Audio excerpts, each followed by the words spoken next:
Welcome to Alchemical Science. I'm Jordan Collin, an independent researcher, an alchemist, and a student of the inventor and vortex fusion specialist Malcolm Bendall. In part 10 of our Alpha and Omega ladder series, as promised in my previous videos, I'm catching up with best-selling Australian author Roland Perry about his newest book, Oliphant. As the juicy title of this video would suggest, Sir Mark Oliphant was the Australian scientist who was actually able to build the atomic bomb, which is more often than not accredited to the theoretical physicist Robert J. Oppenheimer. Now I must stop here and explain why I find the history of the atomic bomb interesting and why it's relevant to our series on the transmutation or the atomic reconstruction of the elements. You know our main deal on alchemical science is plasmoids, transmutation, and thunderstorms, and my personal ethos in terms of war is that although I have no love or respect for war itself, nor for weapons, I do have love and respect for the warrior.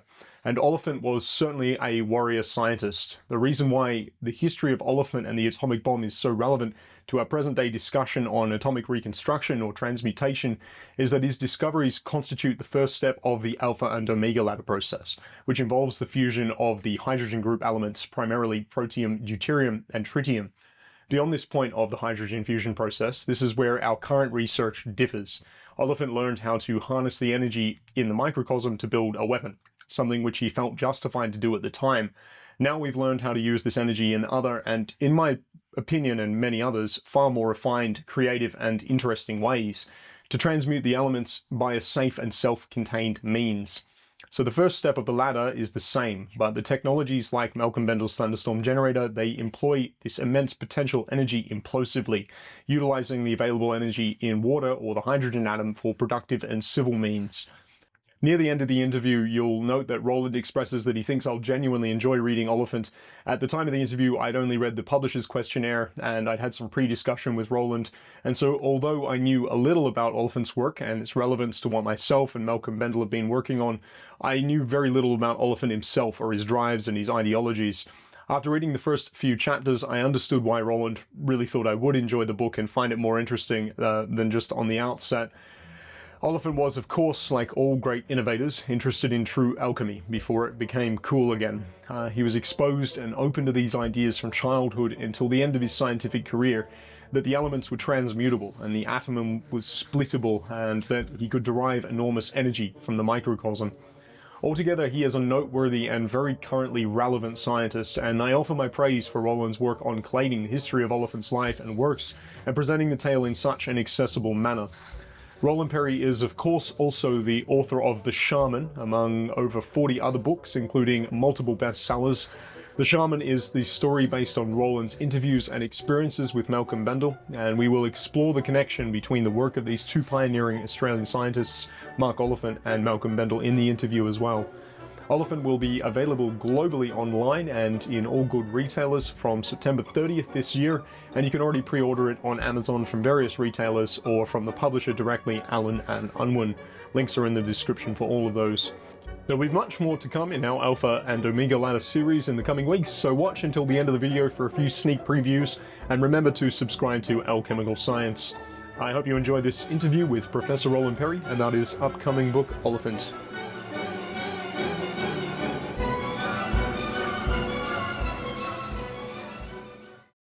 Oh, hello. Hello. Good to see you.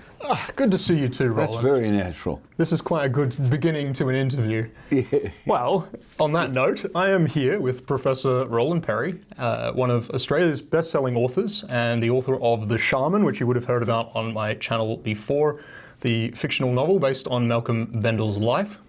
Part fictional novel, not totally fictional novel. 65% non-fiction, but okay, we'll go with non-fiction, dramatised non-fiction. How's that? Dramatised non-fiction. Yeah. All right, we will go with that. That's probably an accurate I've taken example. more liberties than what I would with other non-fiction books. That's true, but to cover everyone's derriere, because there's a lot of murder and mayhem involved and nicking of equipment and everything going on. That's, of course, the fictional part. Yeah, yeah, that's a bit I've made up. And the murders, I've made them up, all of them. Carry on. But we are here today to talk about a few things. First, Roland's upcoming book, Oliphant, which is going to be coming out on the 30th of September, I believe. 30th of September, yeah. And that'll be available worldwide from retailers all over the world. Allen and Unwin is the publisher. Allen and Unwin, a big Sydney-based publisher, but they'll pop it out in the UK and should do all right there, I think. I imagine it's going to do really quite well. So it's a strong book, and it after 40 odd on the board, I sort of know I can project which ones are going to fire and which ones are going to tick along. You know, I can do that. I mean, you can't get it right all the time, but the content is so up to date in terms of what we're going to talk about as well. Yeah, and this is where we're going to lead on to. You may wonder why I'm talking about Oliphant or hot fusion at all, and we're going to get into who Oliphant is and his work in a moment, but this of course does lead into the topic that we're discussing, which is previously called cold fusion, or we're not using that term anymore because it's not entirely correct, but atomic reconstruction, or exactly what we're talking about. I'm talking about cold fusion. You were talking about cold fusion and the history of cold fusion, but we're leading up to Malcolm Bendall and his work, which of course this is how we've been in contact, and why we're having this interview today, ultimately on Oliphant. But Mark Oliphant, can you tell us a little bit about him?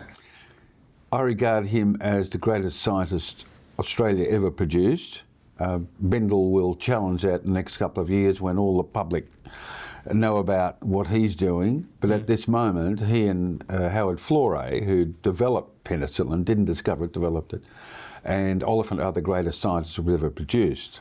And I go further with Oliphant from my research in World War I and World War II, the greatest wartime scientist of both wars. And this is, of course, the reason, there are two major reasons for that. He developed radar. Again, he didn't invent it, but he developed it into a defensive weapon over the UK. When the Blitz was on, they're being bombed by the Luftwaffe, the German Air Force. And then he said, right, we'll make it into an offensive weapon. So it's going into the front of planes and boats to discover what's in front of them. So it changed from defensive weapon, which stopped the Luftwaffe from destroying England completely, and then he gets into the attack division. So that's his first major accomplishment. Then everyone's saying we need a bomb, we need something to stop Hitler and the Nazis, right? This is 1939, 40, 41, around there. And he said, oh, we can do that with uranium. So there's a lineup of the greatest scientists of the 20th century who said, no, it can't be done. He said you'd need 100 tonnes if you wanted to blow up Sydney Harbour Bridge. You'd have to have 100 tonnes then and then ignite the whole thing. You'd have to get the U-235, that's the fissionable uranium, split off, the isotope that would fire the weapon. Can't be done. And Oliphant, this is in front of, let's name them, Einstein, Oppenheimer, Niels Bohr, Max Born, Thomson, the Nobel laureate at the Cavendish at Cambridge University, all said, no, it can't be done. So here's Oliphant saying, now I've got to add a caveat here. Oliphant was definitely the greatest experimenter and practitioner of what it means to discover about splitting the atom. He was the #1 protege of Lord Rutherford in England, and when Rutherford died in 1937, Oliphant was the key guy. So here's the guy, here's a guy that wants to go into the lab every day, wants to get electrocuted if that's necessary, experiments all the time. Well, Bendall's very like him. Malcolm Bendall is that sort of mentality. I'm going to prove this, I'm going to work on it, work on it, work on it. Obviously you have a lot of scientists come in for Bendall as well to help out, but this is the same with Oliphant. Experimenting. I'll give an example of what I mean. So one day he got electrocuted and the soles of his shoes were stuck to the floor and he was on his back. It sounds funny, but they thought he was dead. But that's the sort of guy he was. And he was up the next day in the lab doing it. Now the other ones are the theoreticians, all the names, the great names I mentioned, all the geniuses who dealt with uber calculus, they put it on the blackboard. And you mentioned Oppenheimer here as well, who is of course widely credited with inventing and creating the atomic bomb, but that's where Oliphant invented the bomb. There's no question. I can come at it from 6 different ways. The chronological one is the big one. He's experimenting all the time. Oppenheimer goes to the same laboratory at Cambridge University, Cavendish. is thrown out because he won't do the hard yards and setting up the equipment. So he becomes a theoretician. He goes to Max Born and gets training in Germany. And he's brilliant. I mean, this is a genius. They're all pretty well in that category, you know, probably 100, if you want to put it in IQ terms, 140 plus. They're all very clever. Yes. All brilliant. But Oppenheimer's not an experimenter. To give an example of what Oliphant did, and this relates back to Bendall, or what Bendall is doing in the future, in a few years, he discovered with Rutherford. Rutherford was his overseer, you like, and he did the hard yards in the lab, and this great British, or he was New Zealand actually, but he was Lord Rutherford. He was a brilliant man, 30 years older than Oliphant, which becomes relevant because Oliphant was driven. He wanted to split the atom and find out what you did with the heavier elements like uranium. He wanted to move into that.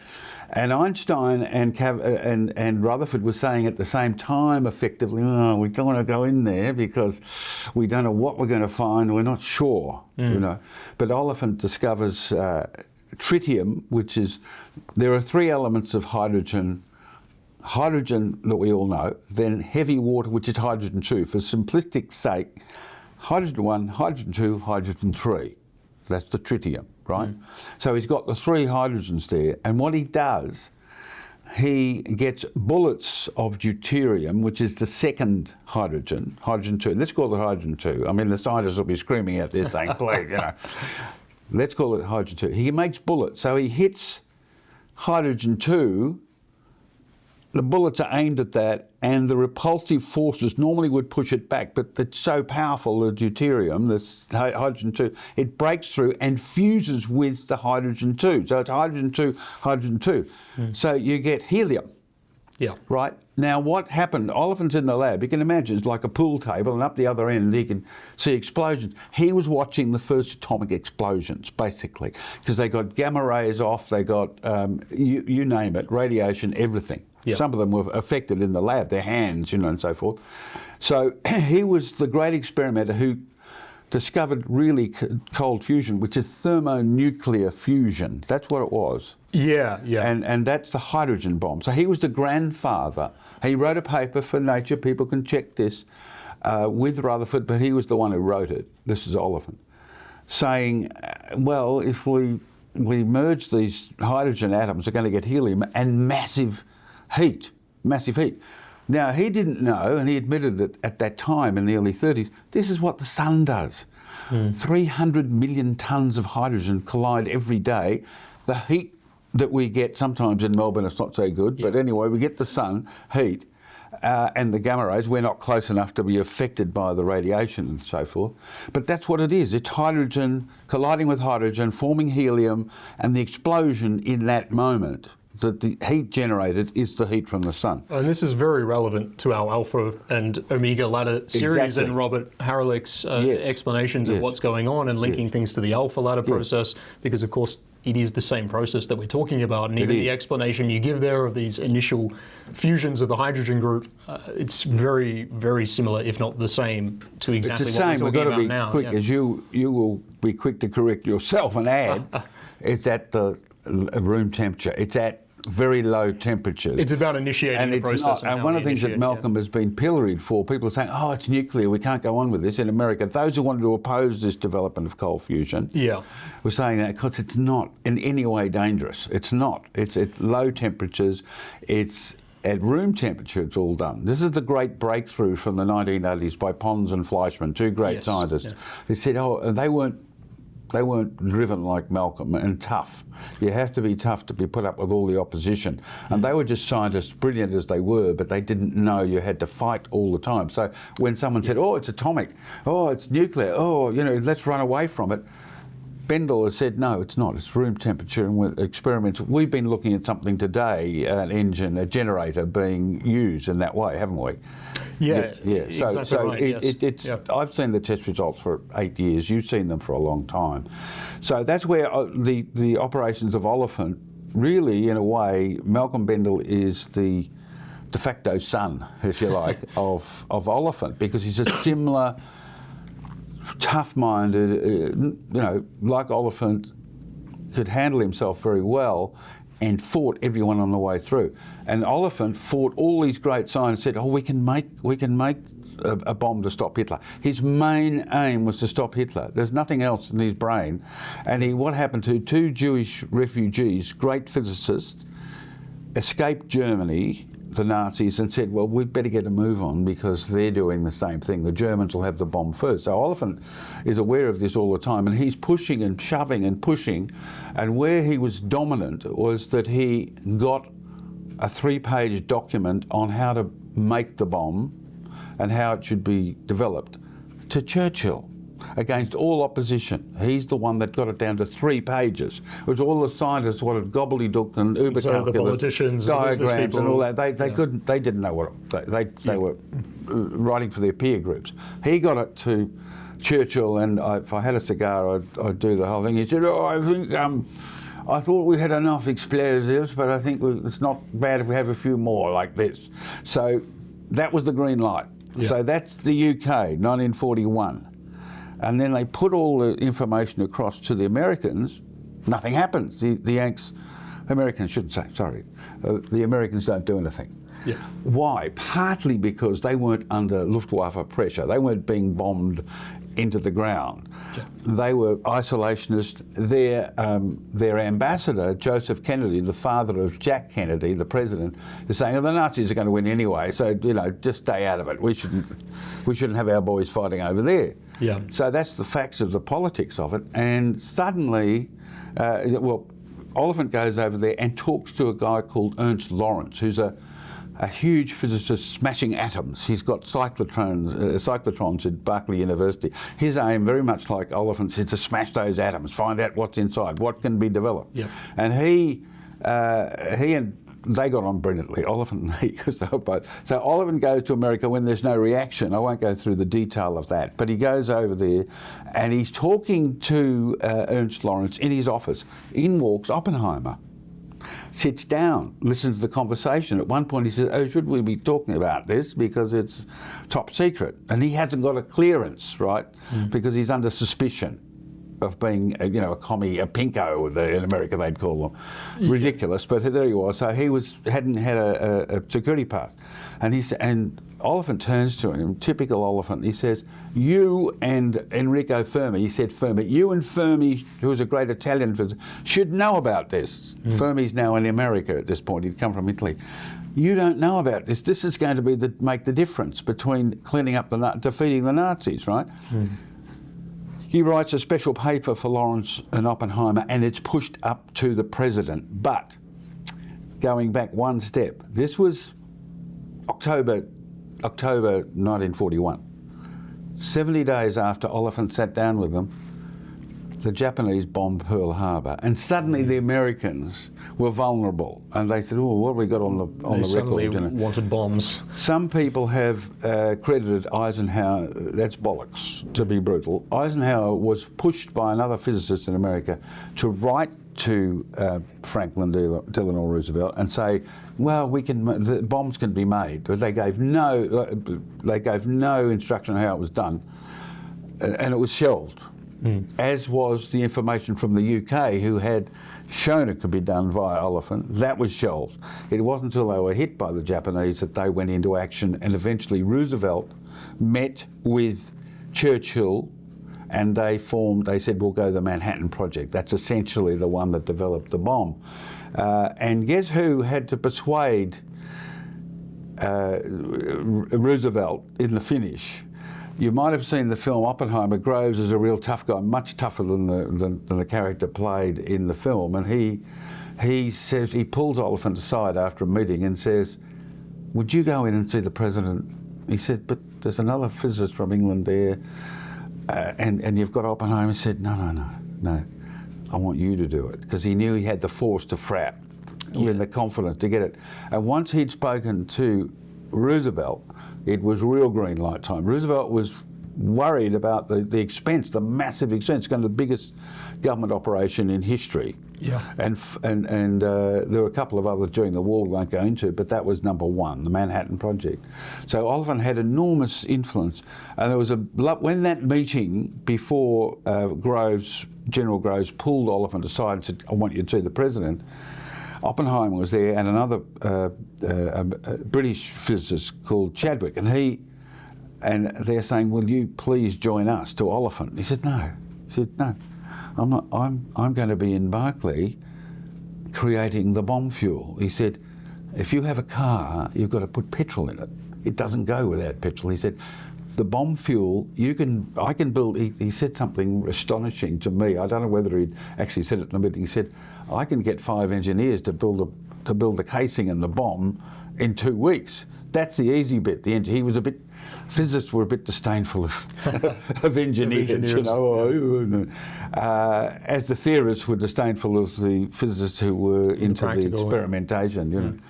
Anyway, he said, no, I'm going to be in California. And they said, will you come over and help us at Las Alamos? He said, yeah, I'll come over. I'll come over from time to time. Because Oppenheimer, knowing what Oliphant, you know, just get it done. Here's a way, find a way. Malcolm Bendall mentality. Yeah. Find a way to do it. You know, get someone in there who'll help. He would have been very helpful to Oppenheimer, who was a theorist. And he was a manager. He wasn't the director. General Groves was the director of the whole project. This is all lost in the ridiculous film that came out called Oppenheimer. I mean, totally. I haven't actually watched it, but... Oh, don't. Well, yeah. Wait till Oliphant comes out as a film. Wait till Oliphant comes out as a film. No, but yeah. I mean, it's so banal that they put this up. And I looked at after seeing the film, I read the book, and that was based on the Oppenheimer film. Not one mention, even in the index, of Mark Oliphant, the superstar. Not one, because they regarded him as British, and he was Oz, of course, Australian. But they said, no, we're not going to talk about that. You know. So that was really what it was. It was just a nationality issue, and that's why. Oh, of course. Yeah. But the Brits have always come second to the more dynamic mentality of the Americans, but the Brits were the ones supplying the great technology. The funding was needed to build the bomb. The Brits didn't have it. They were strapped because the Germans had bombed the hell out of it, and they didn't have any money for anything. Except radar and a few other things like that. So they had to go to the Americans cap in hand. The same way Flore did to develop penicillin. He had to go to American companies to get that developed. The Brits didn't have the funds. And Flore was a similar, very direct character to Oliphant, and so they had to go to America for support. And on that topic of Oppenheimer and Pons and Fleischmann, who we mentioned, obviously with Pons and Fleischmann, Martin Fleischmann was, well, broken by the end of his life. Yes. The suppression and everything that had happened to him, he'd really given up when Malcolm Bendall himself went and spent time. The CIA facilitated him going to England to talk to him, and Fleischmann was very lifted at the end of his life by Bendall coming and saying, I will follow through on cold fusion. I will do it. It'll happen. Promised he'd finish his work. Yes. For those who aren't aware of the history, and very few people are, of course, because it's just not known, but in the late 80s, they came up with cold fusion, Pons and this fellow Fleischmann, and they were absolutely hammered by MIT, who were getting hundreds of millions of dollars annually for building hot fusion. Yeah. Massive buildings, you had to have massive temperatures here. These guys saying, you can get this energy at room temperature. And they had to kill that. So they killed it with the usual fashion, that is papers that said it's rubbish and what have you. And essentially that's what happened. So they got journalists on side, and Pons and Fleischmann were just crushed. They didn't have the Oliphant Bendall mentality of I'm going to get through this no matter what. For Bendall, is all the people trying to stop him, because he's again free energy in the Nikola Tesla mould, and Oliphant saying we won't beat the Nazis unless we get this bomb first. Now, as it turned out, the Nazis were stopped, and they didn't have to use it. But the Pacific War was finished by nuclear weapons, by the atomic weapons. And people say, they shouldn't have dropped it, they shouldn't have done that. I'm getting into politics here, but 25 million Chinese didn't agree at the time. Did they have any moral questions when they're being slaughtered by the Japanese invasion? What about the 4 million in the islands, and Australians losing plenty of, 50,000 soldiers defending our country against the Japanese? Now, that, to me, that it justified Oliphant. But just to get onto him, he was put up for a Nobel Prize because of the 1934 paper that he did in Nature talking about thermonuclear fusion for the first time, the hydrogen bomb, basically. Yep. By the time it was considered by the Academy in Sweden and Norway, they said, "Whoa, we're not going to give an award to a guy who created the bomb." So, because at that stage, you not only had Hiroshima and Nagasaki, you had all the experimentation by the French and the Brits and the Americans in the Pacific, destroying all the atolls and things. They were going for it, and the Swedes said, "Well, there's no way he's going to get a Nobel Prize." He should have, because he was a genius. And that's what I was touching on earlier, I guess, after the Pons and Fleischmann statement, but about Oppenheimer and how he obviously did have some reservations, at least. Yeah, well, he had huge reservations. Look, the fact that he was affiliated with communists, of course he was helping the Russians. Oliphant. Yeah, so Oliphant was Oliphant as well. had 5 or 6 guys that he put in very interesting places in the Manhattan Project, so they could get the Russians up to speed to help them against the Nazis. Also to have what we now know as MAD, mutually assured destruction, because a lot of the Brits were paranoid about the Americans having the only nuclear weapons. Yeah. They wanted a balance, so the Russians were going to get it. And Oliphant was, he started off as an interesting sort of Christian, and then he drifted into the whole milieu of Cambridge, which I've written about at length, about the communist state mentality. He got caught up in that, and he was very happy to help the Russians, put it that way. Fuchs worked for him, who was a great scientist working for him. There was another one called Alan Nunn May. I've got a list of 8. That I didn't make a meal of this in the book, because the main thing is to understand what he did with radar and nuclear weapons. Yeah. But a secondary theme, which came out of me writing it, not looking for it because of my intelligence contacts in Russia and elsewhere, was that he must have been involved in nudge, nudge, wink, wink. You can, that would be useful for the Russians to get. Yeah. I've met the Russian controls who were taking this material, and I interviewed them, right, in Russia, in Moscow, on camera. Yeah. So I didn't want it to be the main theme, because that makes it into an espionage story. It is a sub-theme in the book. But essentially, he didn't really have any moral qualms with what he was doing. He felt this was an act of protection. And yes. Where he got a bit unstuck was that after the war and the hydrogen bomb development was going on, he opposed it. Now, this was well into the 40s now.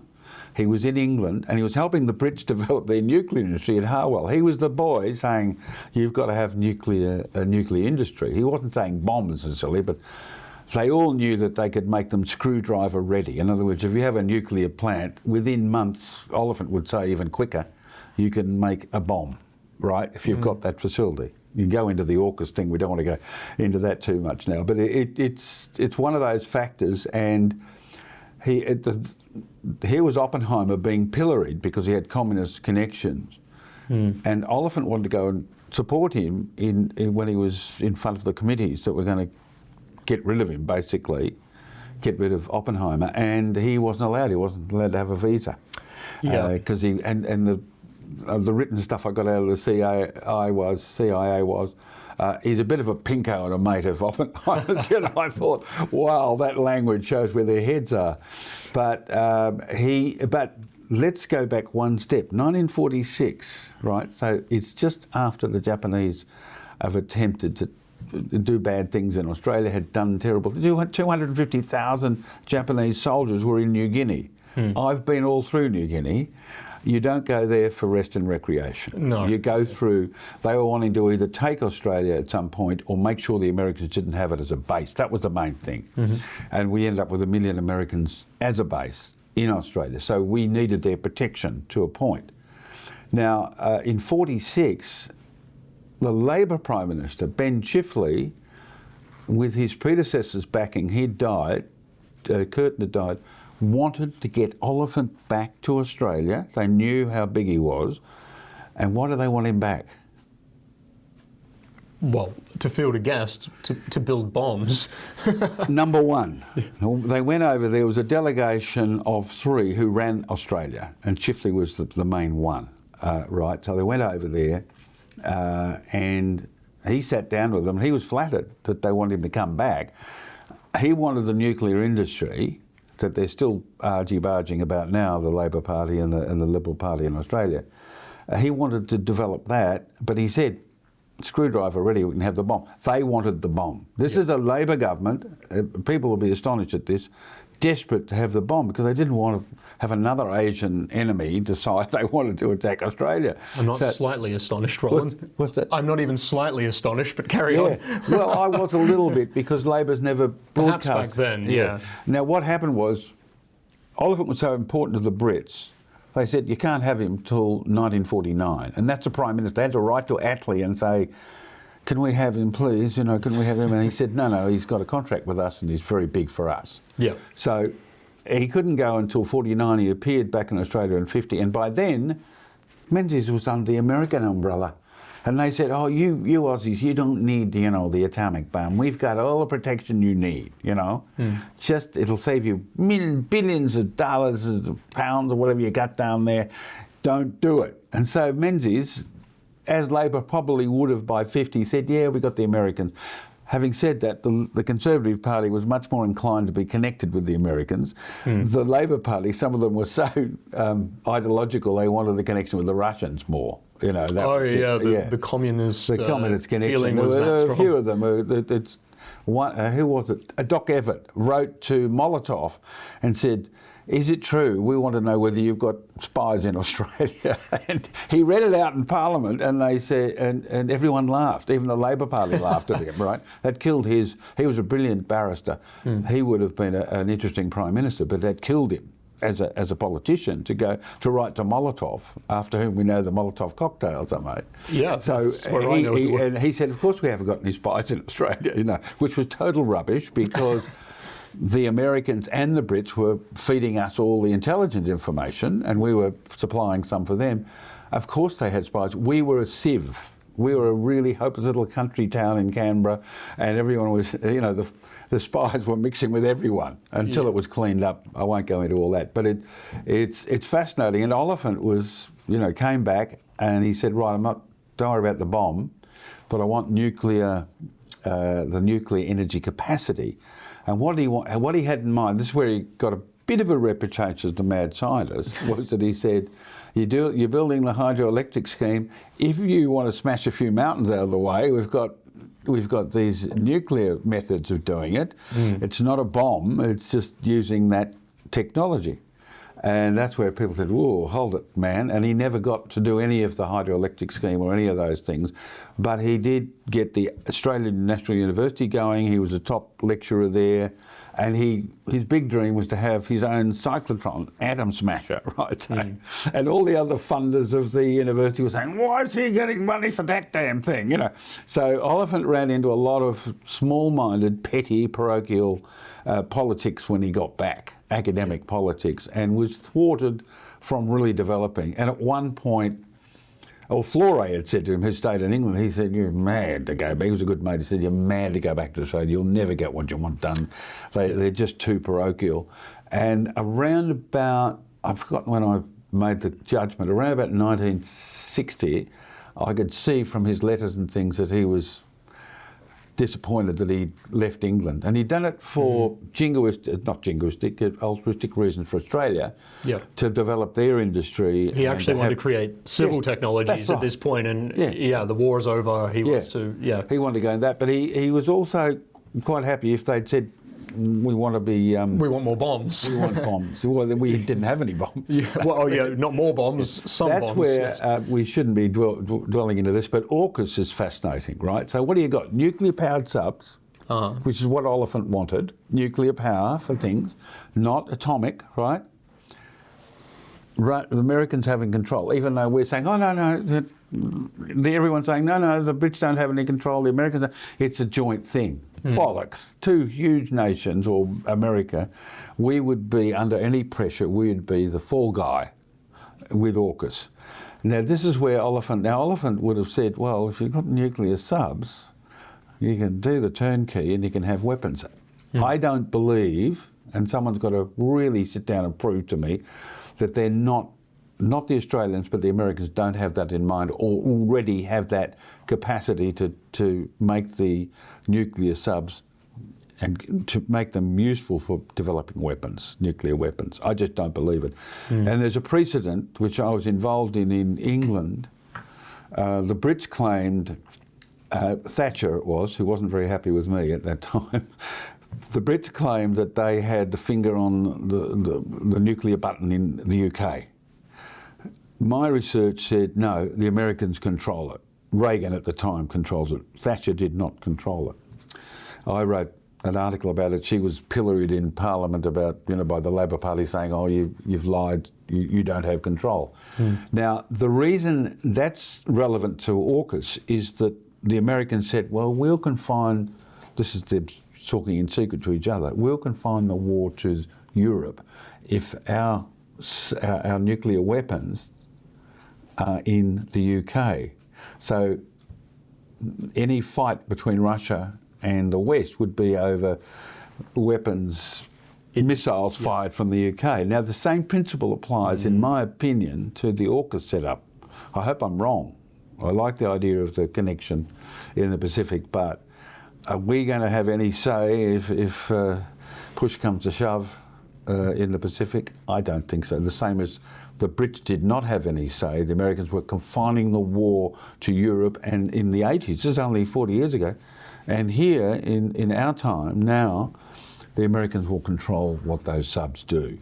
No one can tell me that they don't, even though we're putting billions into the whole project. So it does inevitably end up being a little bit of political intrigue and... I know. Well, I don't... This stuff, it comes... I mention AUKUS in passing in Oliphant, but I just thought, because I'd been involved in that discovery of the fact that the missiles were being pushed out. One of the freakiest things, I used to get up in the cold and go for a run at 6 o'clock, and the BBC News was saying, the missiles are being put into the countryside on a trial run.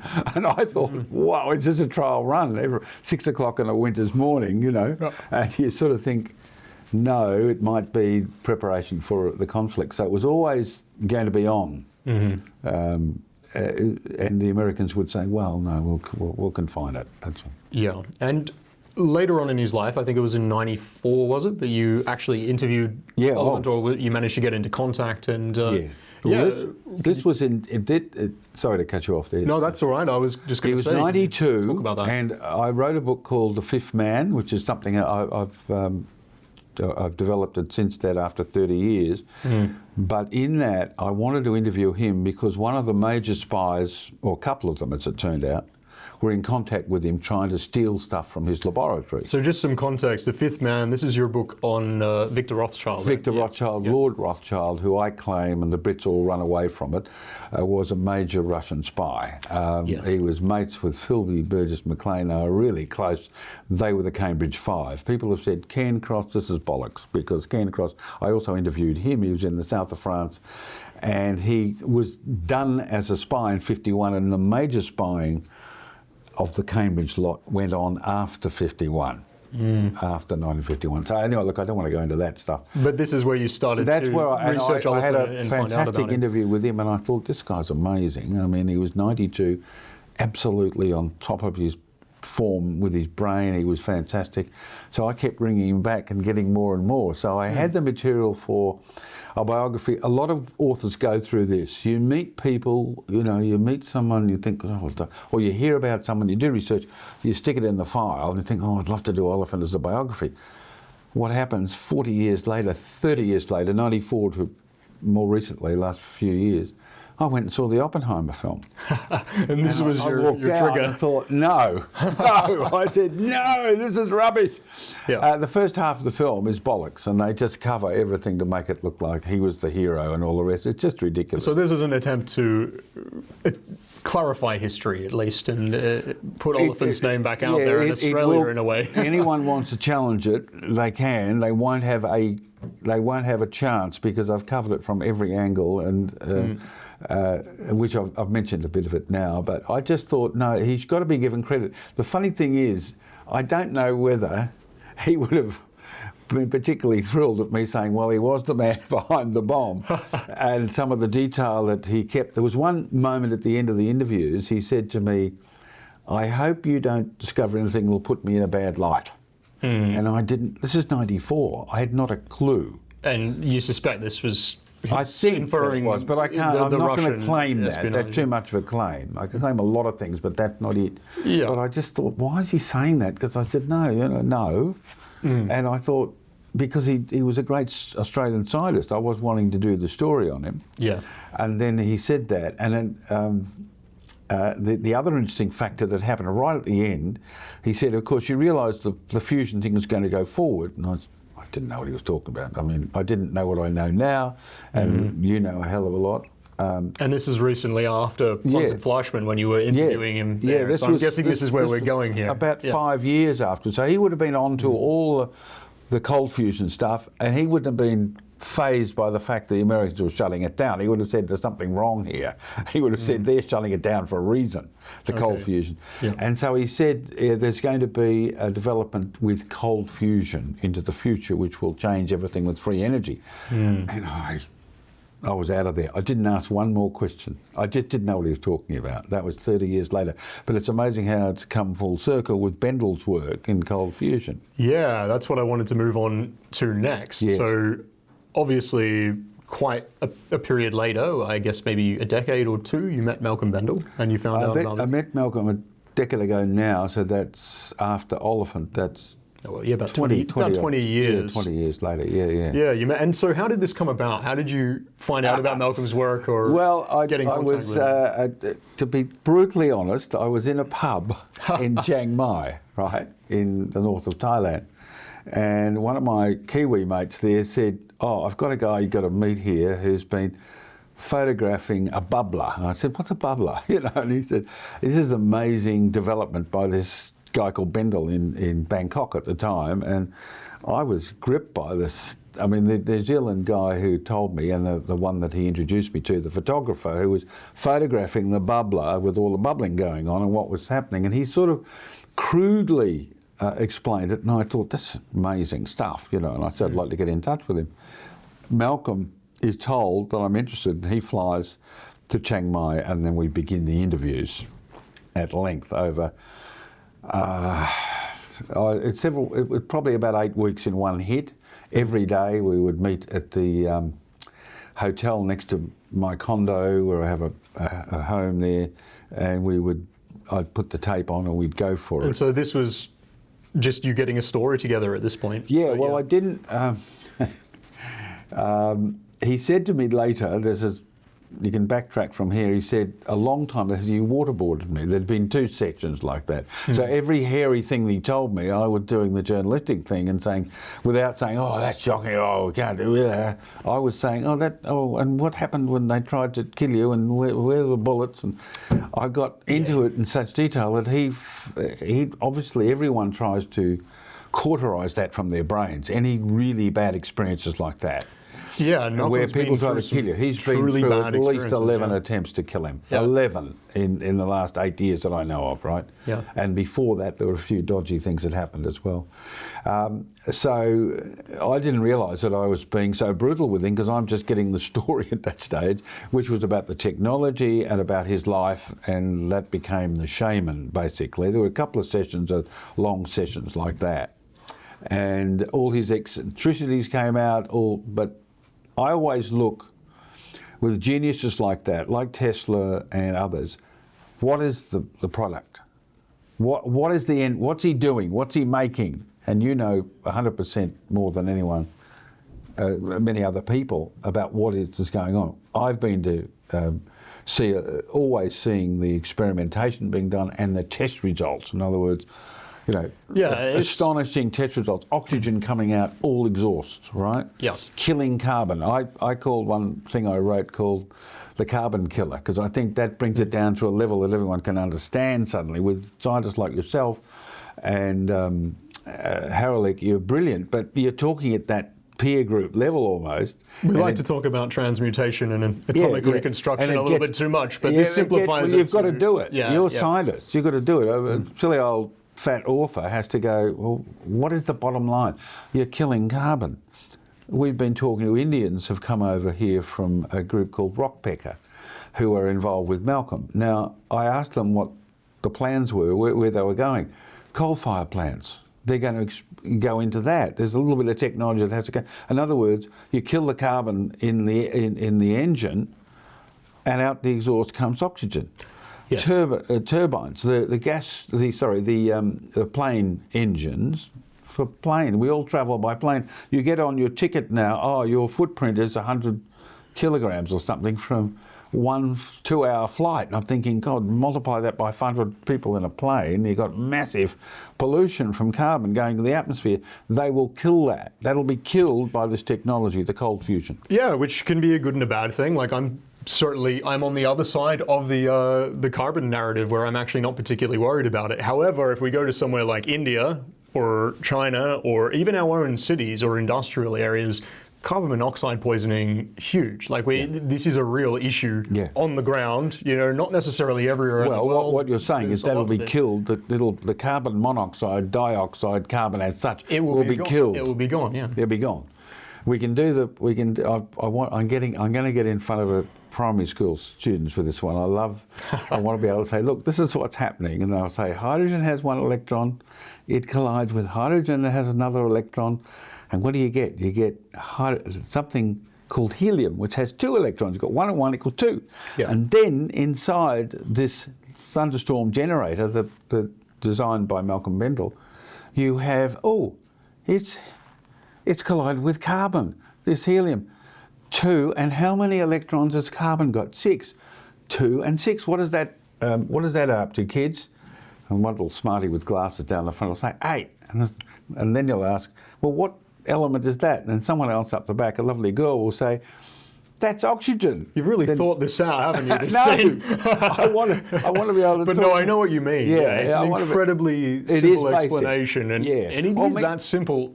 Ultimately, we can go into the complexities of it, but absolutely. In the end, we take carbon, we get oxygen. Yeah. So when you were talking about carbon monoxide, that's going to go. Yeah. And carbon dioxide and a lot of other impurities. And there's proof. I've seen the proof within the thunderstorm generator of these deposits right up to black diamonds. Yeah, the black diamond. Well, talking about attempts on Malcolm's life and others, let's talk about black diamond. You want to do that? You're getting very adventurous. If you're willing. Well, I just love what it means. So a couple of you scientists were saying to me, I could see it in the interviews, we can't talk about black diamonds. And I thought, what the hell's going on? So I found out. I won't tell you who told me, but I found out. If you get so all these chemical reactions, physical reactions are going on in the thunderstorm generator, eliminating carbon, getting oxygen out, but there are other things that form. Lots of other elements appear within the thunderstorm generator. Mm-hmm. And one of them was black diamonds, right? Now, what does that mean? If you could develop diamonds, that means normally you want 4,800 degrees to form a diamond, roughly. Here we have temperatures of around 240 and diamonds are formed. What's coming out of the exhaust pipe of an internal combustion engine. Yeah. So you sort of go, well, wait a minute, why would people be so upset? Let's say a cabal in America that might have aerospace companies involved, that might have some of the intelligence agencies, I don't know. It might, the cabal. And the cabal say, oh God, if that gets out that they can form diamonds in the thing, that shows that it works on a huge scale that everyone can understand. If it forms diamonds at a low temperature when you need 4,800 degrees normally, that's going to give it air, publicity. Yeah. And they were they were annoyed at that. They were annoyed at that and threatening people, saying, "Don't talk about the black diamonds to you guys." And I was there for that period, although I wasn't threatened. I wasn't involved enough in that analysis. But certainly that got labelled as amorphous carbon when it was found. Yes, amorphous carbon. That's a lovely euphemism. Fantastic. But you did have some of the greater scientists working on this with Malcolm who were threatened with their lives. Correct. Yes. And so there's where everything is at the moment, and Malcolm is making the breakthroughs in India and the US, and we're going to see some fantastic results soon. Yeah, we're seeing a lot of movement, and we've been doing some other interviews the last couple days. So you will see more of Roland in those other interviews, and we're talking about many of these subjects. That was with an Australian group here, Acris Industries, and also Rockpecker, which is an Indian company, and their principals were in here talking about where they see it going, the development. They're putting everything into it, research and development. So it's a very exciting time for everyone involved. Like yourself, you've been following it with alchemical science and explaining everything, and you've got a good audience now beginning to comprehend it all. And I will be writing more. Don't tell the cabal, but I'll be writing more about this as in another book that follows up the Shaman. But let's drop that for the moment. Yeah, well, look, we are all speaking about it now, and I think the genie is out of the bottle. It is at that point where there are still barriers, there are still threats, there are still these occasional things, but at the same time, there is certainly many people on side of this, and it's actually a solution that a lot of governments and a lot of people in powerful positions need right now. There are things that are not able to be done. We're building data centers, and this is something that's going to be spoken about more, of course, soon probably with Malcolm himself. Yes. But that's incredibly energy hungry, and they're bound by their own regulations. So we are at this point where even they need a solution, and we do need to take this step forward. I think a few things have happened, and I don't think it's a parting of the Red Sea, but it's something you could draw a dreamy analogy of that, if you like, with this new technology, in that little things like the President of the United States says no more subsidies for EV cars, and his then best mate Musk says, spits the dummy and leaves, right? Now, no subsidies, the billions he was getting means it's going to be harder for EV cars. Then you've got the collapse of hydrogen operations in Australia, one guy owing $1 billion to government. And the hydrogen car is not going ahead that much. And then you've got President Trump, standing under I love that bit with the windmill and saying, this is a waste of, a 300 metre tyre, totally useless, it's not working. Now, I don't believe he knows the Bendall technology. He may, because he's got a couple of backers that are right on the ball with this stuff. He has been made aware. You think so? I don't think so. He has. Yeah. Only maybe peripherally. I'm not sure. You're a very optimistic scientist. I'm a cynical old writer. So I say, I hope so, because that will push it forward even quicker. Yeah. Because we know about a couple of things that have happened with situations in America that back up that right now. Yeah. So, Trump, for all his manifold faults, if he gets behind this, he's going to make himself a big, big name in terms of his legacy. There's no doubt about that. And people will hate me saying that. They all think, Trump, Trump, Trump all the time. But I don't care who many makes sides. the call. No, I don't care. As long as they do it. Exactly. Yeah. And I don't care whether the Chinese, as long as they get into it, and the Russians, even Putin. Because what's it mean? It means a freer energy for a population. Say Russians probably about 300 million. So I don't care about Putin. If he decided to back the technology, the people benefit. This is about people, Exactly. And the same with the Chinese with their 1.5 billion. Yeah. And the Indians are at the forefront. And there's a reason. Absolutely. One of the reasons is that Malcolm Bendall understands the Sanskrit connection, the history of the Indians with their ideology, which fits, whether it's mythology or not, it fits the mentality of how the Indians see the past and the present. And they are very much behind the technology, they understand it, and they like the connection to history. Yeah, well, this is my own introduction to Malcolm's work on a non-scientific level, and what gave me a lot of understanding and context of what he was talking about is through reading the Sanskrit and Vedic scriptures and understanding. So you're right, a lot of Indians have even understand the mathematics to a basic degree, because Vedic mathematics is taught, maybe not in its whole, but India is very ripe to understand this technology compared to a lot of the world. Yes, they've got an open mind. The West is behind in the mentality without any doubt because it's got historical connections. And you've got people like Randall Carlson who say, well, there was civilization 12,000 years ago. Well, we can get into that, but it's interesting that those Randall's involved in backing this. It's very wide-reaching, and people are coming at it from all different kinds of angles. Yeah, well, we want the biggest polluters, that's the bottom line, America, China and India. If they latch onto this, we're going to see in the foreseeable future a diminution of carbon pollution as a start. Now, all this stuff about, we've got to have these carbon emissions by 2050 and all this is total bollocks. If they've got the technology there to do it now, if some of them wake up, we'll make breakthroughs. And the Indians have woken up. They're onto it. Yeah. I don't know where the Chinese are on this. I don't think they're there at all. Though they are aware of cold fusion because Bendall was in China for some time earlier in his life working with their greatest brain called the golden brain of China. Yeah. And Malcolm was dubbed the platinum brain by the Chinese. That didn't end all that well, but the Chinese sort of understand cold fusion is going to be. So if India got it, the Chinese would jump in. I don't have any doubt.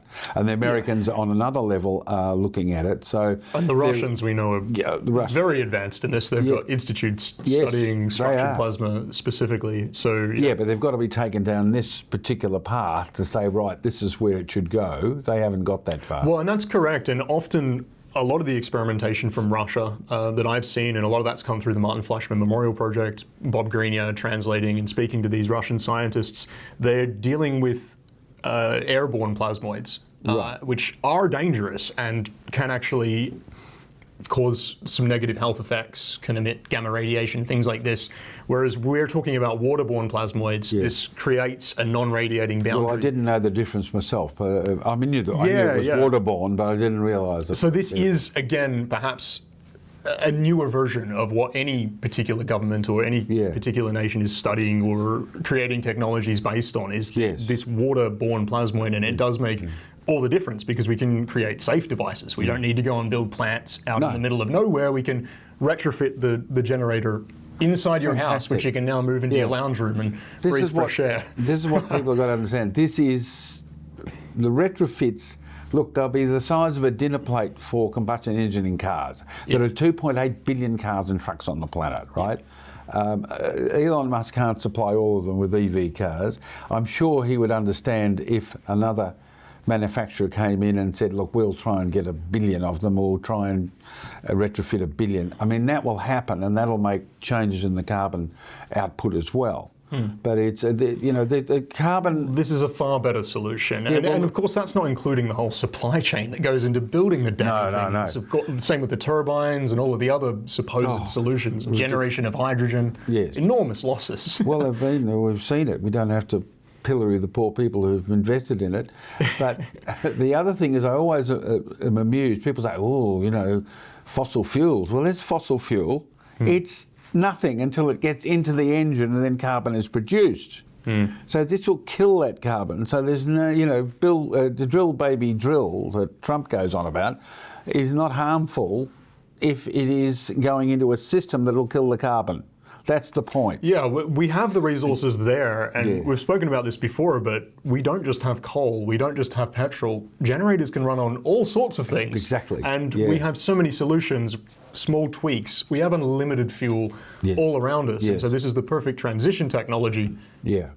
Instead of murdering the coal-fired industry in Australia and elsewhere, they could be backing it with this technology, and then it would be, it is so frustrating when I'm on the fringe, you're on the fringe, but we're both working in the same direction from different disciplines, but you sort of go, every day you hear someone saying, we've got oil and gas is bad and all that rubbish. Yeah, we've thrown another $1 billion into wind turbines. And the good thing with Trump standing under that windmill and saying this is rubbish and we don't need them, he's absolutely correct. And, absolutely. That makes me think he may, this is a cynical old writer again, he may know something.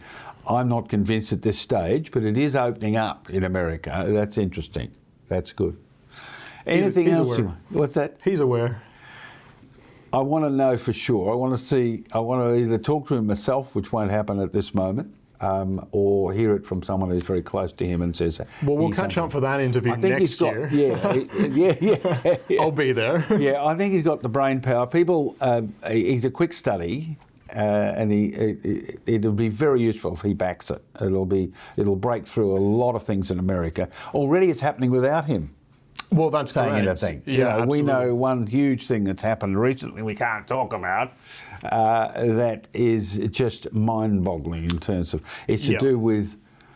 All I'll say is that when you need lots of AI, you need energy behind that AI, right? Yes. And one big operation, huge operation in America, nothing much bigger going on, is going to need. It looks like it's going to take up Malcolm Bendall's technology to drive that AI. We won't say in what direction, but it's going to be doing it. And it's not turbines, it's not cars, it's something else. Quite unbelievable. I didn't realise it myself how much energy was needed to drive AI operations. That just floored me. Possibly the most energy-hungry thing in the world currently. Yeah. And who can supply it? Only Bendall. On that level. He is the only one giving a practical solution without building enormous, very complicated new infrastructure or more nuclear. And I don't think they can even do that in the circumstance which we're talking about. There is no other option. No, and that's why why Malcolm is in the real. From my reading of it, you know a bit more about it. A young guy who understood tech in Texas. Got onto it. He's only 40, I think, or something. We've spoken to him on the channel before, the fellow you're talking about. Was that? We've spoken to him on the channel before, Yeah. And he sort of said, oh, you've got to get this technology, hasn't he? Is that right? Correct, yeah. Yeah. So it's being pushed it's not into an age-dependent thing, but older guys steeped in the physics of before and the chemistry and the developments and the investments don't quite. This guy got it straight away, so that was fabulous. Didn't you take something to him across America? Yeah, no, I went on my little round the world trip on my way to India to go and help with the project there. And you drove across the States to get to this guy, didn't you? I don't think I did too much driving. Maybe I did. I actually can't remember, Roland. It's a mental blank, but yeah. But you showed him. But we did. We bought a generator, he actually had the generators there. Right. Oh, well, sorry, we did drive across the state. This was our trip last year with Randall Carlson and Sheila Ram and Bob Greenyer. We did do our little road trip across the states, and Lanson Jones, who we're talking about here, he was there as well, and we passed off the generators that were demonstrated at Cosmic Summit last year. Lanson Jones, yeah. He's going to be a big name because he's Texas friend, yeah. Yeah. He's pushing it. Yeah, it's good. All right, well, I don't know what else you want to ask me about the dear old Oliphant, not elephant, Oliphant. Same spelling except O, not E, and the greatest scientist Australia ever produced, the greatest scientist of any nation. Without knowing exactly who the greats, I know some of the greats in Russia, but I think Oliphant in World War II was the greatest scientist. And I make another statement which is going to have people throwing their hands in the air. I say he was nearly as important as Churchill. Why? Because Churchill gave, I regard him as the greatest. In terms of the war. In terms of the war. His inspiration was fantastic, kept the UK together, got the Americans involved, all that. Brilliant man. But he didn't understand the technology. It took a great scientist to say, this is how you beat the fascists. This is how you beat them. This is what you make. This is what you need. Now, who is the more important? The one who shows you the weapon to destroy fascism, it's going to destroy everyone else. Think of the Japanese killing 25 million Chinese. Think about that, right? And they wanted it. Don't think there's any Chinese who are sitting around going, oh, I don't know whether we should use any weapons against the Japanese. They were going to maraud on. Don't let any of the revisionist academics say differently. We love the Japanese now, they're partners and they're a wonderful nation and they've got great culture. But that's the fact of it. And along comes Oliphant and says, this is how you finish World War II in Europe, and this is how you finished it in the Pacific. Essentially, that was what he was. So It's the complexity of war.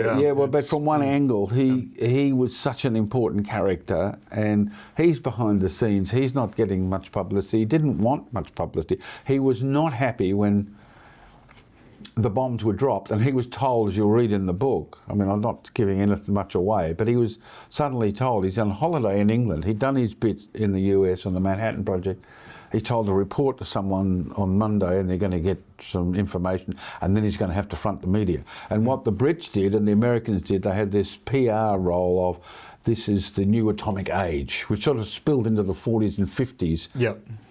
This new atomic age, without saying what the destruction was. They were covering for the Japanese being slaughtered in 2 cities, and they were covering for, particularly the Americans were covering it, but they used that terminology. I remember as a kid learning about the new atomic age. I would have been about 8, and it's in the propaganda in state schools and things, Yeah. And Oliphant was unhappy about that because he knew this was a lie, and he was upset. And he wanted to know what had happened to Nagasaki and Hiroshima. He wanted to know in detail. Yeah. And because note this, he was the only scientist of any note who's saying there is great danger in radiation.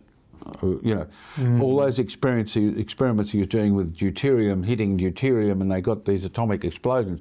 The Cavendish laboratory went bananas at this moment, because suddenly they were getting atomic reactions in the laboratory. Yeah. The gamma rays were coming off, they were getting explosions, and suddenly they realised what this could all mean. As I said, it upset Einstein, it upset Rutherford. Yeah. But being the young gun, Oliphant wanted to go on and delve more into it. But there was that moment for Oliphant in 1945 when they started the propaganda. And he was interviewed, he was wheeled out as one of the top scientists in England. There were about 4 of them.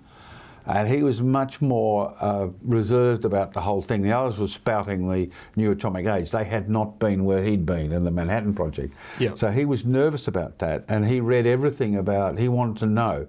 A very well-known communist writer I wrote a biography on called Wilfred Burchett was first into Hiroshima, and he wrote a report about, unscientific, but he saw all the results of the radiation and things, and that was, Oliphant read that and thought, oh my God, that's, because Oliphant wanted, taking a step back, he thought and said to the Americans, explode it on a deserted island somewhere, don't drop it on any city, Japanese city. And of course, the Americans said, no, we're going to finish this war. We don't want, another 1 million American soldiers being killed. It was bad enough in the islands as it was. So Oliphant wasn't going to win that one. He didn't know that. He just submitted, give a demonstration of what it can do, but the Japanese wouldn't have stopped. That wouldn't have been enough. They knew about the experiments initially when at Los Alamos. They knew all about that. The Russians knew about it because they had all the spies telling them everything, all the British spies telling Stalin everything. So the Japanese would have been aware of it, but it wasn't until they were pulverised like that, which is hideous and inhumane, there's no doubt. It's obviously terrible, and I think this is why we're talking around this subject of, this is obvious. We all know that, we all agree that. Millions of deaths, absolutely terrible, but it is good to get into these complexities of the moralities of war and and the reasons I bring that up. behind the history. I do cover it fairly strongly in the book because I want it to be balanced in that sense. It shows where Oliphant's head is to a certain degree. Absolutely, and that's the mark of a good writer, to try and understand what's going on. Well, until you've read it, you can't say that. Sorry, you're right. I haven't actually read this, but Roland has just given me this copy, so I will be reading it. I hope people do have a good read of it and really comprehend a bit of unknown history about a great Australian. I rank him, as I say, the greatest. I'd put him in the top 10 Australians anyway, but he's the top scientist, allowing for the fact that someone's coming down the straight at the moment, like Gout, and is going to, the runner called Gout, Bendall is going to overtake all this with cold fusion. But at this moment, Oliphant's the greatest scientist we ever had.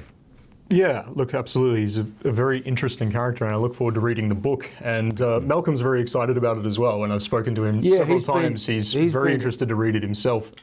Well, because I do mention a little bit about, very little about Bendall and cold fusion. It's not about him, it's about Oliphant's battles, the two incredible battles. Drawing from all of the relevant topics. I have no question in saying he's the greatest scientist of World War II, and that he had, you can make a rational, logical case that he was more important or as important as Churchill, because if he didn't have the weaponry, and they didn't know the Nazis, they thought the Nazis were going to get the atomic bomb, because the Germans refugees were saying, I know this one is working on it and that one.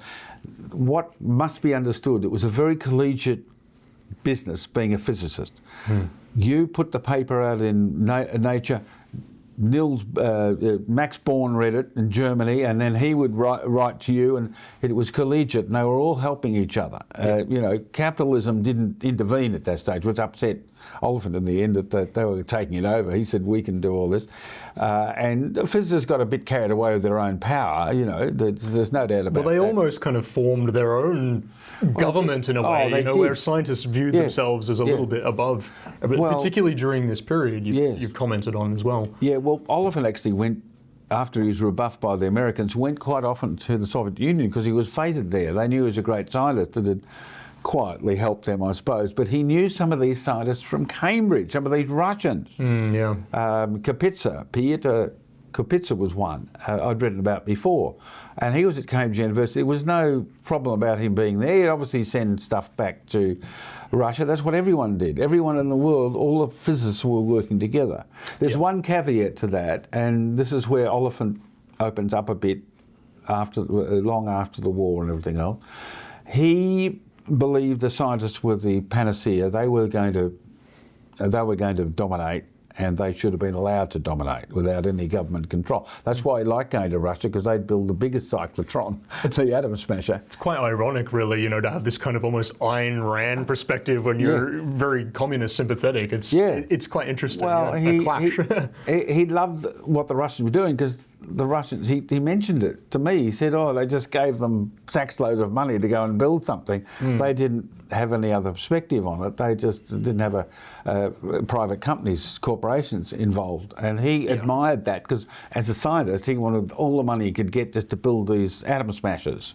That's what he was. They certainly were pumping money into, they were. into advancing and scientists. He was very take popular. It from whoever they wanted. When he went to Russia, he was feted. They had dinners for him and gave him awards and all that sort of stuff, because he was popular, because he had been with them in a collegiate way, as I said before, in the 30s, where he was working in the Cavendish. So you've got Russians coming in, you've got Germans, and you've got Swedes all working together, all getting Nobel Prizes for their work and helping each other. There had to be some backbiting and jealousy, but it was seen to be a minimal. They were trying to get progress. They all believed they had progress.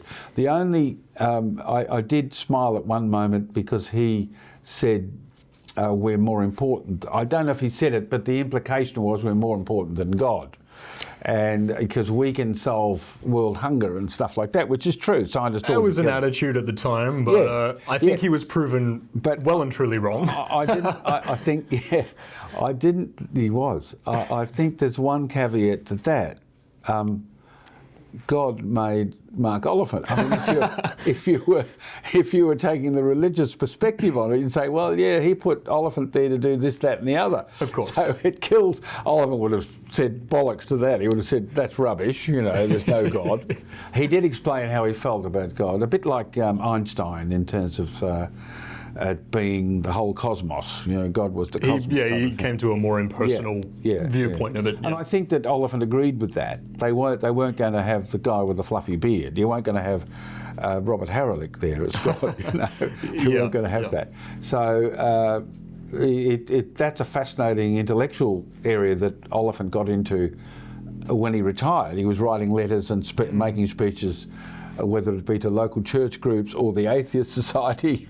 He was doing that and opening up his own mind, finding his own way over all these huge, huge questions about everything.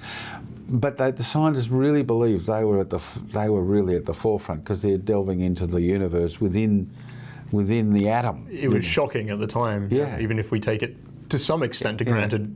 for granted now, but although it's still obviously developing, Yeah. and it truly is fascinating. He was wonderful to do a biography on, because even though it's complex in parts, you have the strands that he's working on right through. You knew the stages that he'd changed, how he'd looked at things. I mean, for example, he wasn't happy in the 60s with the Russians invading Hungary. He wasn't happy about Czechoslovakia.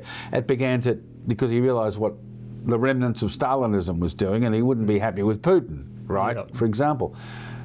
So he did have flexibility of mind, wonderfully so, in a couple of moments to do with, you'll read in the book. I mean, when he was, Don Dunstan made him governor of Adelaide.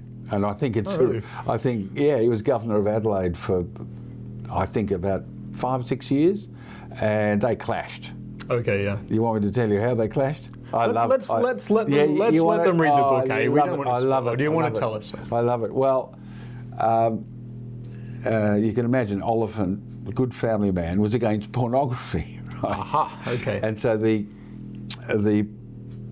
chief of police in Adelaide, in South Australia, went to him and said, look, there's all these magazines coming out with pornography, and what are you going to do about it? And he was shown all this pornography. He called Dunstan in and said, look, you've got to shut this down. This is Oliphant. And he was Ron Barassi on steroids. That won't mean anything outside Australia, but he was very direct. I love that. When interviewing him, it was tremendous. I mean, he was intellectual, but he had that directness. And he said, look, he called Dunstan in, and Dunstan sort of stroked his chin and said, look, we're a libertarian government.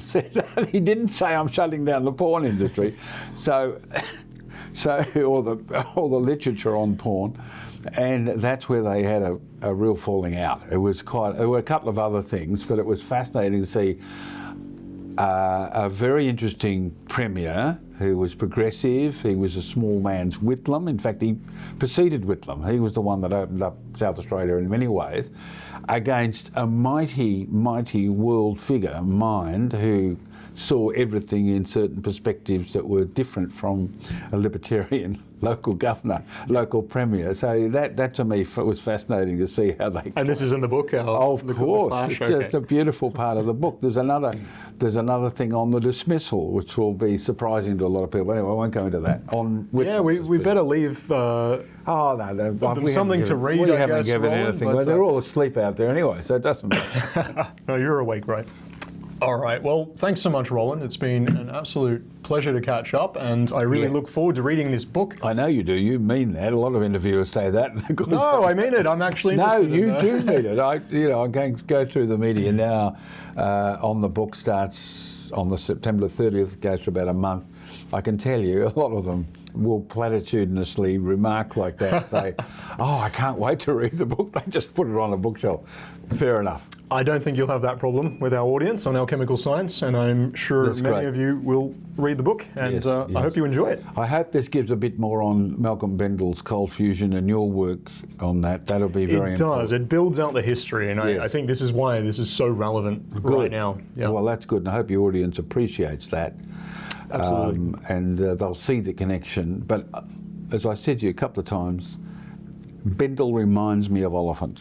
In that the determination, no matter what's put, the little things like flying across the Atlantic when they could have been destroyed by the Luftwaffe then, he's in fighter planes that one of them didn't know where they were in Newfoundland when they were trying to land. He's taking amphetamines like everyone else on board to stay awake. It's a long flight. He's crisscrossing America and then Europe, regardless of the threat to his life. It's just an amazing character, very driven, and that's what made me fascinated with him, really. Yeah, that's certainly one of the things that fascinates me about Malcolm as well, is he is Similar character. unstoppable. And now I've spent some No, time with him personally. unstoppable He will is- not stop. I concur with that. I've dealt with him for 8 years now, and I'm just not that unstoppable. I'm stoppable. He is amazing. I'm a little stoppable, yeah. Jeez. Amazing stuff. But they're two great characters to deal with, and there'll be more on from me on Bendall in a literary form at some stage for sure. Absolutely. For certain, because we've only just got to the point where he's making the big breakthroughs with the cold fusion energy, as you like to call the low energy reconstruction. Was it low energy Elliott? Oh, well, look, I don't even like Lenner, low energy nuclear reactions. No, you don't say nuclear. It's LEA. Well, that's low what I mean. energy atomic reconstruction. Cold fusion. Yeah. Elliott, they're both wrong. If anyone's still watching this, one of the big drawbacks for Malcolm has been idiots calling it nuclear.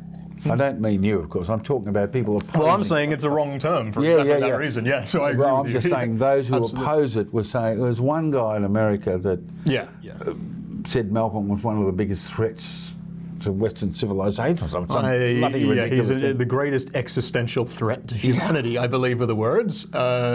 Now, that's because the word nuclear was in the stuff. Now, there's no nuclear reaction. It's at the atomic level, microscopic. We can't see it wasn't even Malcolm using those words. And when they did the testing in the nuclear test labs, they did not. He was a brutal mouthpiece for the hot fusion industry, basically, and the cabal that want to cut him off. I know exactly the man you're talking about. Yeah. He sometimes ends up in my email trains, and I don't like him much. No, well, when he got into Malcolm that way, he didn't make my good books either. Exactly. No, that's it. Well, yeah, I look forward to hearing that as well. Follow up on what's going on with Malcolm and. Well, you'll know just as much. I'll be interviewing you just as much as anyone else. Why, yeah, I know. I'll be reading it in a different light to most people, perhaps. Yeah. I look forward to thank seeing you very my much character. for the opportunity to talk about it. You're the first cab off the rank in terms of the promotion of Oliphant, and I appreciate that very much. And what is great for me is that you, even though you haven't read it, you understand all the ramifications of the threads in the story, and that is gold for an author, because normally you sit there and you think, oh God, they haven't read it, they don't understand any of it. And it is, for the uninitiated, it is complex until you actually sit down and say, well, hydrogen, helium, and then helium joins with carbon, you've got oxygen. It's complex if you make it complex, and it's simple if you make it simple, really, isn't it? That's right. But that is appreciated, and I'll guarantee you now, I'll get no one who'll have your insights. And I don't need to flatter you. We're thank you. friends on this project in the sense we're coming from different directions. You're a scientist, I'm a writer. But no one will have the insights, and they might have read the book. And that's what I'm up against in terms of this. It'll make its mark because it's digestible. Developed the narrative capacity and the character capacity in my writing over 40 books. It will win, but it might take a bit of time because of the subject matter. Well, if you'd like to challenge me on doing a good interview with Roland Perry, and you've got a great media channel to promote his book, get in touch. Yeah, no, please, I'll be really happy to do it. But I will put, I haven't got any cash on me, but I'll put it on the table. No one will do a better job, because even if they've read it. Oh, thank you, Roland. Well, I'll let you know. Don't worry about that. I'll say, Jenny Bloggs did a very good job. It'll be a woman if it's anyone, because they'll read. All right. Thanks, Roland. It's been a pleasure. Thank you very much. Yes, terrific. Keep up the great work. It's not just good work, the great work you're doing in this very exciting development for everyone on the planet, basically. We will. Malcolm Bendall is Superman, essentially, because he's going to save the planet. He's a prophet of nature. He is. I think I'm a bit like Jimmy Olsen, because I'm the journalist writing the stuff, helping out Clark Kent. You get to tell the story, and that's an important role. By the way, there'll be a lot of people who jump on the bandwagon once this hits. I won't be the only writer in it, that's for sure. No, but you've been the first. So I'll be the first, yeah, and I've got the running on it, and I love it. The thing is to love the work and what it means, because I don't think I've ever done a project that has the ramifications this one has. I've always picked subjects that I like, regardless of whether the sales are going to be terrific or not. But this one has ramifications, that'll go for a long time. Absolutely. All right. Thanks, Roland. Oh, and we'll see you next time. I hope you enjoyed my interview with Roland. I certainly found everything we discussed very interesting, and I'm about halfway through reading the book now. I sincerely doubt this is the last time that we'll discuss Oliphant on the channel, so I hope to catch up with Roland again soon in the future. Remember to go ahead and pre-order your copy of Oliphant, follow the links in the description, or simply search for it online and you shall find it. If you're watching this video after the 30th of September, you're in luck, it's already released, and you can purchase a copy immediately. And also remember to make sure you are subscribed to Alchemical Science to catch the next part in our Alpha and Omega ladder series. In the coming parts, we will be catching up further with Michael Akras, one of the strategic partners involved in the Thunderstorm Generator rollout, and we will also be catching up with independent replicators Ben and David, and I have some incredible footage to share of plasmoids arcing out of the Thunderstorm Generator, and a bunch of guys, us, sealing themselves in a room with the Thunderstorm Generator running for about 40 minutes, give or take, and much more. So thank you for watching. I'm Jordan Collin, a student of Malcolm Bendall, and this is Alchemical Science.